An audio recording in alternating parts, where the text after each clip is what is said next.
ওই গো, তুমি খাওয়াটা বন্ধ করবে? উফ, ওটা তো জল ঢালতে চলে এসছে। ওইসব এসে গেছে। আরে ওই তো মন্দির খুলে দিলে বলে। তাদের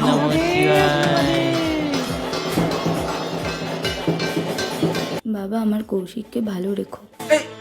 এই মেয়েটা তো আগের বছর সৈকতের নামে ব্রত রেখেছিল, আর তার আগের বছর কৈলাসের নামে, আবার এই বছর কৌশিক। কি বলছো গো প্রতিদেব? ওইটুকু মেয়েটা 3টে স্বামী? এগুলো স্বামী নায়ক পত্নী, এই এক একটা আসামি হয়ে গেল, কিছুদিন ধরে জেল খাটে আবার চলে যায়। যা বলেছো। বাবা, আমাদের আশীর্বাদ দাও, আমরা যেন সারা জীবন একসাথে থাকতে পারি।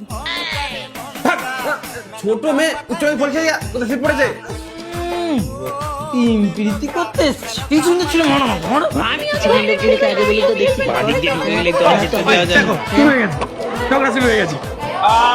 প্রতি বছর তোদের লাইনে দাঁড়িয়ে ঝগড়া করা চাই। আরে আমি তো এখানেই আছি, একটু দেরি করে জল ঢাললে কি এমন ক্ষতি হবে?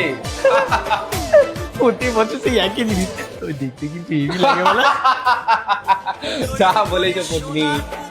বাবা, আমার বরটাকে একটু ভালো করে রেখো, বেশি করে ফল দিচ্ছি। এই পত্নী, এটা সেই পালপাড়ার বউ গো। সারা বছর বড়ের যত্ন নেবে না, আর এখানে শিবরাত্রি করতে আছে লোক দেখা। তবে যাই বলো, অনেক ফল দিয়েছে কিন্তু। তোমার তো গেলা পেলে আর কিছু চাই না, শুধু ফল ফল ফল দিচ্ছে বলে যত আশীর্বাদ দিয়ে দিবে। পত্নী রাখছো কেন? আমি আশীর্বাদ দিচ্ছি। এই কি করছো? এই সব লাইট কেন? এই তোদের লজ্জা করে না? হ্যাঁ, লোকের বড়ের গায়ে উঠে উপরে উঠে একবারে রিলস করছে। বেরো বেরো। রিলসটা আবার কি গো? ওসব ধাস টেপো না, তুমি জানো না। আবার দেখো না, এই তোমার চুল সোজা করে করে এসছে, দেখো না। আর দেখো, তাই তো গো, সবাই দেখছে আমার মতো জটা রাখছে। ট্রেন্ডে চলে এলো। ওই তো যারা যারা চুল সোজা করে এসছে আর ওই জটার মতো চুল করেছে, তারা সবাইকে তুমি গে বর দিয়ে দাও। সব গে বর সবার। এই পত্নী দেখো বাউন কত করে টাকা নিচ্ছে গো।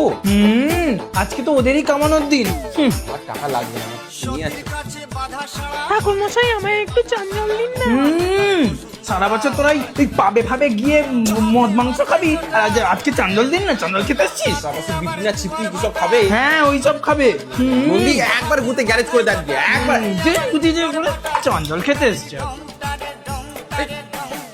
এই দুধের এক সুবিধা নয় তো, প্যাকেট দুধ। হ্যাঁ, এই আমার স্বামীকে দেওয়ার মতো একটা গরুর দুধ জোটে না তোদের।